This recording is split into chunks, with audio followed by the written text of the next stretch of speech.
ಎಲ್ಲಿ ಮರೆಯಾದೆ. ಸ್ನೇಹಿತರೆ, ಕನ್ನಡ ಚಿತ್ರರಂಗದ ಭಕ್ತಿ ಪ್ರಧಾನವಾದ ಒಂದು ಹಾಡಿದೆ. ರಂಗ ವಿಠಲ ಎಲ್ಲಿ ಮರೆಯಾದೆ, ಏಕೆ ದೂರಾದೆ, ದರ್ಶನ ಕೊಡು ಅನ್ನೋ ಅರ್ಥದಲ್ಲಿ ತುಂಬ ಅತ್ಯಂತ ಆರ್ತ ಧ್ವನಿಯಲ್ಲಿ ಭಕ್ತಿ ಪ್ರಧಾನವಾಗಿ ಕೇಳುವಂಥ ಹಾಡು. ಈಗ ಸ್ವಲ್ಪ ಚೇಂಜ್ ಮಾಡಿ ಸತ್ಯನಾರಾಯಣ ಸತ್ಯನಾರಾಯಣ ಡೋರ್ ಓಪನ್ ಮಾಡಪ್ಪ ಅಂತ ಹೇಳಿ ಲೋಕಾಯುಕ್ತ ಅಧಿಕಾರಿಗಳೇ ಗೋಗರ್ದಿರುವಂತಹ ಘಟನೆ. ಸ್ನೇಹಿತರೆ, ಏನಪ್ಪ ಇದು ಹಾಡು ಹೇಳ್ತಿದ್ದಾರೆ, ಸತ್ಯನಾರಾಯಣ ಡೋರ್ ಓಪನ್ ಮಾಡು ಅಂತಿದ್ದಾರೆ, ಏನು ಅಂತ ನಿಮಗೆ ತುಂಬಾ ಇಂಟ್ರೆಸ್ಟಿಂಗ್ ಕುತೂಹಲ ಅನ್ಸಿರ್ಬೋದು. ಅಂಥದ್ದೇ ಒಂದು ಪ್ರಕರಣ ಇದು ಹಾಸನದಲ್ಲಿ ನಡೆದಿದೆ.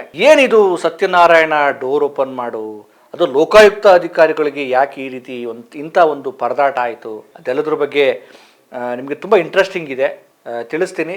ಅದಕ್ಕೂ ಮುಂಚೆ ನೀವಿನ್ನು ನಮ್ಮ ಚಾನಲ್ಗೆ ಸಬ್ಸ್ಕ್ರೈಬ್ ಮಾಡದೇ ಇದ್ದರೆ ದಯಮಾಡಿ ಸಬ್ಸ್ಕ್ರೈಬ್ ಮಾಡಿ, ಲೈಕ್ ಮಾಡಿ, ಶೇರ್ ಮಾಡಿ, ನಿಮ್ಮ ಅಭಿಪ್ರಾಯಗಳನ್ನು ಕೂಡ ತಿಳಿಸಿ. ನಾನು KJ ಹಳ್ಳಿ ಸುರೇಶ್.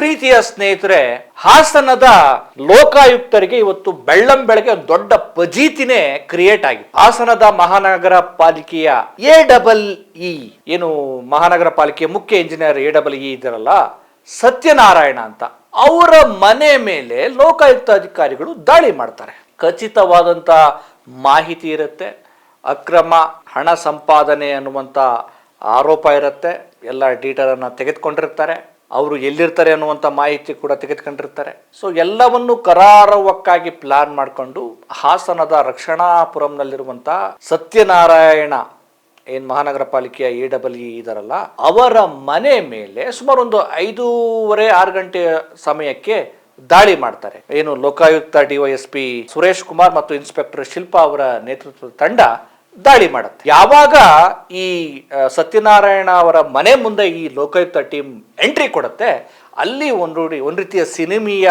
ಹೈಡ್ರಾಮಾನೇ ಕ್ರಿಯೇಟ್ ಆಗುತ್ತೆ ಅಂತಾನೆ ಹೇಳಬಹುದು.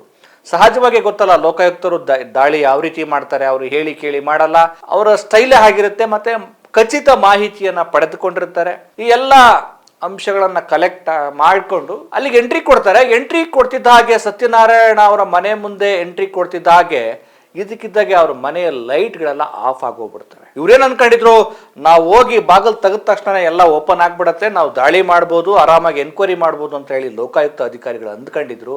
ಆದರೆ ಅದು ಅಷ್ಟು ಸುಲಭ ಅಲ್ಲ. ಸತ್ಯನಾರಾಯಣ ಅವರ ಏನು ದರ್ಶನ ಪಡೆಯೋದು ಅಷ್ಟು, ಅದಕ್ಕೆ ನಾನು ಹಾಡು ಹೇಳಿದ್ದು, ಈ ಸತ್ಯನಾರಾಯಣ ಏನಾದ್ರು ದೈವ ಏನಾದ್ರು ದರ್ಶನ ಕೊಡ್ಬೋದು, ಈ ಸತ್ಯನಾರಾಯಣ ದರ್ಶನ ಕೊಡೋದು ಅಷ್ಟು ಸುಲಭ ಆಗಿರ್ಲಿಲ್ಲ. ಅದೊಂದು ದೊಡ್ಡ ಅಭೇದ್ಯ ಕೋಟೆ ತರ ಮನೆ ಕಟ್ಕೊಂಡಿದ್ರು. ಹೋಗ್ತಾರೆ, ಬಾಗಿಲು ಬಡಿತಾರೆ, ಬಾಗಿಲು ಬಿಡಿಯಪ್ಪ, ಡೋರ್ ತೆಗಿಯಪ್ಪ ಸತ್ಯನಾರಾಯಣ ಅಂತ ಹೇಳ್ತಾರೆ. ಡೋರ್ ತೆಗಿಯಲ್ಲ. 1 ಗಂಟೆ ಆಗತ್ತೆ, ಡೋರ್ ತೆಗಿಯಪ್ಪ ಸತ್ಯನಾರಾಯಣ ಅಂತಾರೆ. ಡೋರ್ ತೆಗಿಯಲ್ಲ. 2 ಗಂಟೆ ಆಗತ್ತೆ, ಸತ್ಯನಾರಾಯಣ ತೆಗಿಯಪ್ಪ, ನೀನ್ ನೋಡ್ತಾ ಇದೀಯ CCTV ನಮ್ಗೆ ಗೊತ್ತಾಗ್ತಾ ಇದೆ, ಆಮೇಲೆ ನಾಳೆ ಬೇರೆ ಪ್ರಾಬ್ಲಮ್ ಆಗತ್ತೆ, ತೆಗಿ ಅಂತೇಳಿ ಬಾಯಿ ಬಡ್ಕೊಳ್ತಾರೆ, ಡೋರ್ ಬಡಿತಾರೆ, ಏನು ಪ್ರಯೋಜನ ಆಗಲ್ಲ. ಕೊನೆಗೆ SP ಅವರೇ ಖುದ್ದು ಸ್ಥಳಕ್ಕೆ ಬಂದ್ಬಿಡ್ತಾರೆ. ನಂದಿನಿ ಅವರು, ಏನಾಗ್ತಾ ಇದೆ, ಯಾಕೆ ಇವ್ರು ಡೋರ್ ತೆಗಿತಾ ಇಲ್ಲ, ತನಿಖೆ ನಡೆಯೋದಕ್ಕೆ ಯಾಕೆ ಅವಕಾಶ ಮಾಡ್ಕೊಡ್ತಿಲ್ಲ ಅಂತೇಳಿ ಅವ್ರು ಬಂದ್ರು ಕೂಡ ಕಷ್ಟ ಆಗತ್ತೆ. ಏನ್ ಮಾಡೋದು ಗೊತ್ತಾಗ್ತಿಲ್ಲಲ್ಲ, ಇದು ಒಳ್ಳೆ ಕಥೆ ಆಯ್ತಲ್ಲ ಅಂದ್ಕೊಂಡಾಗ ಆಗ ಸತ್ಯನಾರಾಯಣ ಅವರ ಸಹೋದರಿ ಅಂತ ಕಾಣುತ್ತೆ, ಅವ್ರು ಬರ್ತಾರೆ. ಅವರು ಬಂದು ಕೂಡ ತೆಗಿಯಪ್ಪ ಸತ್ಯನಾರಾಯಣ, ಏನಾಗಲ್ಲ, ಇದೊಂದು ಎನ್ಕ್ವೈರಿ, ಇದೊಂದು ಫಾರ್ಮಾಲಿಟೀಸ್ ಅಷ್ಟೇನೆ, ತೆಗಿ ಅಂತೇಳಿ ಅವರು ಕೂಡ ಟ್ರೈ ಮಾಡ್ತಾರೆ. ಅದು ಕೂಡ ಕಷ್ಟ ಆಗುತ್ತೆ. ಫೋನ್ ಮಾಡ್ತಾರೆ, ಫೋನ್ ಸ್ವಿಚ್ ಆಫ್. ಕೊನೆಗೆ CCTV ಅದು ವಾಚ್ ಮಾಡ್ತಾ ಇರುತ್ತೆ, ಅದನ್ನ ನೋಡಿ ನೀವು ನೋಡ್ತಾ ಇದ್ದೀರಾ, ತೆಗಿರಿ, ಡೋರ್ ತೆಗಿರಿ ಅಂತೇಳಿ ಅದಕ್ಕೂ ಕೂಡ ಹೇಳ್ತಾರೆ. CCTV ಮೂಲಕ ಹೇಳೋಕೆ ಟ್ರೈ ಮಾಡ್ತಾರೆ, ಅವಾಗಲೂ ಕೂಡ ಓಪನ್ ಆಗಲ್ಲ. ಏನಿದು ದೇವ್ರ ದರ್ಶನ ಕೊಟ್ಟರು ಕೊಡ್ಬೋದು, ಈ ಸತ್ಯನಾರಾಯಣ ದರ್ಶನ ಕೊಡೋದು ಕಷ್ಟ ಆಗ್ಬಿಡ್ತಲ್ಲ, ಏನ್ ಮಾಡೋದು, ಇದು ಒಳ್ಳೆ ಪಜೀತಿಗೆ ಇಟ್ಬಿಡ್ತಲ್ಲ ಅನ್ಕೊಂಡು ಕೊನೆಗೆ ಲೋಕಾಯುಕ್ತ ಅಧಿಕಾರಿಗಳು ತಮ್ಮ ಗಾಡಿನ ತಂದು ಮೇಲ್ ಹತ್ತಕ್ಕೆ ಟ್ರೈ ಮಾಡ್ತಾರೆ. ಅಲ್ಲಿ ಮೇಲೆ ಹತ್ತಿ ಫಸ್ಟ್ ಫ್ಲೋರ್ ಹತ್ಬಿಟ್ಟು ಅಲ್ಲಿ ಕಿಟಕಿ ಬಡಿತಾರತ್ತೆ, ಸತ್ಯನಾರಾಯಣಪ್ಪ ತೆಗಿಯಪ್ಪ, ಡೋರ್ ತೆಗಿಯಪ್ಪ, ನೀವು ನಮಗೆ ಎನ್ಕ್ವೈರಿ ಮಾಡೋದಕ್ಕೆ ಅವಕಾಶ ಮಾಡಿಕೊಡು, ತೆಗಿ ಅಂದ್ರು. ತೆಗಿಯಲ್ಲ. ಕೊನೆಗೆ ತಲೆ ಕೆಟ್ಟು ಹೋಗ್ಬಿಡುತ್ತೆ, ಏನ್ ಮಾಡೋದು ಗೊತ್ತಾಗಲ್ಲ. ಅದೇನೋ ಏನ್ ಬುದ್ಧಿ ಬಂತೋ ಏನೋ, ಕೊನೆಗೆ ಸತ್ಯನಾರಾಯಣ ಡೋರ್ ತೆಗೆದೇ ಬಿಡ್ತಾರೆ. ನೋಡಿ ಸ್ನೇಹಿತರೆ, ಭ್ರಷ್ಟಾಚಾರ ಮಾಡಲಿಲ್ಲ ಅಂದ್ರೆ, ಪ್ರಾಮಾಣಿಕವಾಗಿದ್ದಿದ್ರೆ ಇಂಥ ಪರಿಸ್ಥಿತಿ ಬರ್ತಿತ್ತ? ತನ್ನ ಮನೆಯೊಳಗಡೆ ತಾನೇ ಬಂದಿಯಾಗುವ, ತಾನೇ ಆತಂಕದಲ್ಲಿ ಒದ್ದಾಡುವಂಥ ಸ್ಥಿತಿ ಬರ್ತಾ ಇರಲಿಲ್ಲ. ನಾವು ಇತ್ತೀಚೆಗೆ ಒಬ್ಬ ಇನ್ಸ್ಪೆಕ್ಟರ್ ಸಿಕ್ಕಾಕೊಂಡಾಗ ಲೋಕಾಯುಕ್ತ ರೇಡ್ ಮಾಡಿದಾಗ ವಿಚಿತ್ರವಾಗಿ ಆಡ್ತಾ ಇದ್ದ, ಓಯ್ ಓಯ್ ಅಂತ ಕೂಗಾಡ್ತಾ ಇದ್ದ. ಮೊನ್ನೆ ಅಂತ ಹೇಳಲ್ಲ, ಇಡೀ ವ್ಯವಸ್ಥೆ ಇದರಲ್ಲಿ ಭಾಗಿಯಾಗಿದೆ. ಇಂಥ ಪರಿಸ್ಥಿತಿ ಬರಬಾರ್ದು ಅಂತ ಅನ್ನೋದಾದ್ರೆ ಪ್ರಾಮಾಣಿಕವಾಗಿರ್ಬೇಕಾಗಿತ್ತು. ನೋಡಿ, ತನ್ನದೇ ಮನೆಯಲ್ಲಿ ಅವರು ಬಂದಿಯಾಗುವ, ಆತಂಕದಲ್ಲಿ ಒದ್ದಾಡುವ, ಏನಾಗುತ್ತೋ ಏನೋ ಅಂತ ಹೇಳಿ ಟೆನ್ಷನ್ ಮಾಡ್ಕೊಳ್ಳುವ ಸಂದರ್ಭ ಅದಾಗಿತ್ತು. ನೀವು ಎಷ್ಟೊತ್ತಿದ್ರು ಕೂಡ ತಪ್ಪಿಸ್ಕೊಳಕ್ ಸಾಧ್ಯ ಇಲ್ವಲ್ಲ. ಪ್ರಾಮಾಣಿಕವಾಗಿದ್ದಿದ್ರೆ ಇಂಥ ಸಂದರ್ಭ ಬರ್ತಾ ಇರ್ಲಿಲ್ವಲ್ಲ. ಸೊ ಕೊನೆಗೆ ಡೋರ್ ತೆಗಿತಾರೆ. ಡೋರ್ ತೆಗ್ದಾದ್ಮೇಲೆ ಈಗ ಎನ್ಕ್ವೈರಿ ಶುರುವಾಗಿದೆ. ಸತತ ಒಂದು 3-4 ಗಂಟೆಗಳ ಕಾಲ ಈಗ ಸತಾಯಿಸ್ಬಿಟ್ಟಿದ್ದಾರೆ, ಹೈರಾಣಾಗಿ ಹೋಗ್ಬಿಟ್ಟಿದ್ದಾರೆ ಲೋಕಾಯುಕ್ತ ಪೊಲೀಸರು ಇವರೆಲ್ಲ.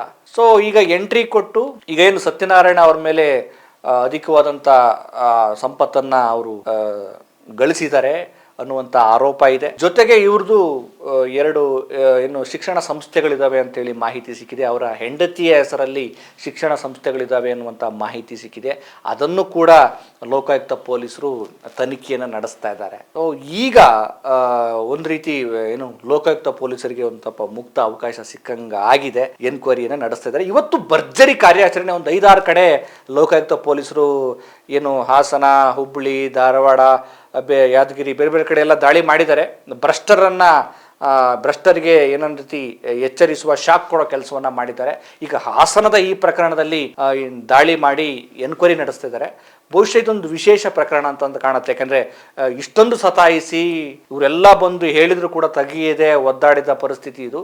ಅದಕ್ಕೆ ಹೇಳೋದು, ಕೇವಲ ನನಗನ್ಸುತ್ತೆ ಈ ರೀತಿ ರೈಡ್ ಮಾಡಿ ಅವರ ಆಸ್ತಿ, ಅಕ್ರಮ ಆಸ್ತಿ ಆಗಿದೆಯೋ ಇಲ್ಲೋ ಅಂತೇಳಿ ನೋಡ್ಬಿಟ್ಟು ಸುಮ್ಮನಾಗೋದಲ್ಲ.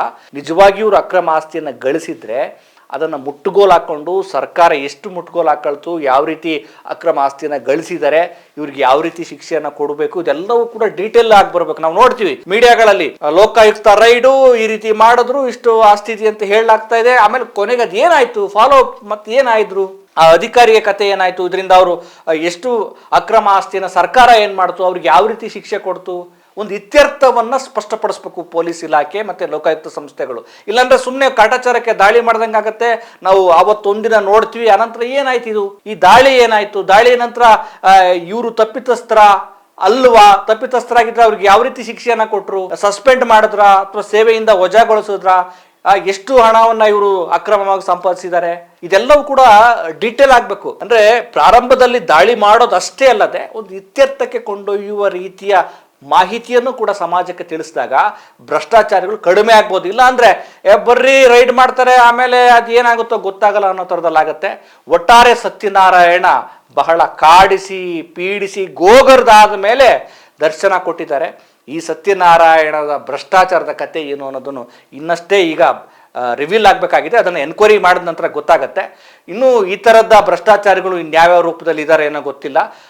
ಆ ಭ್ರಷ್ಟಾಚಾರಿಗಳಿಗೂ ಕೂಡ ಈಗ ನಡುಕ ಶುರುವಾಗಿದೆ. ಅವರು ಕೂಡ ಈ ರೀತಿ ದಾಳಿ ಬಂದಾಗ ಒದ್ದಾಟ ಆಡುವ, ಸಿಲುಕೊಳ್ಳುವ, ಇನ್ನೇನೋ ಮಾಡುವ ಸಂದರ್ಭ ಬರ್ಬೋದು. ಪ್ರಾಮಾಣಿಕವಾಗಿದ್ರೆ ಈ ಸ್ಥಿತಿ ಬರಲ್ಲ. ಸೊ ಮತ್ತೊಂದು ವಿಶೇಷ ಸ್ಟೋರಿಯೊಂದಿಗೆ ನಿಮ್ಮನ್ನ ಭೇಟಿ ಮಾಡ್ತೇನೆ. ನಮಸ್ಕಾರ.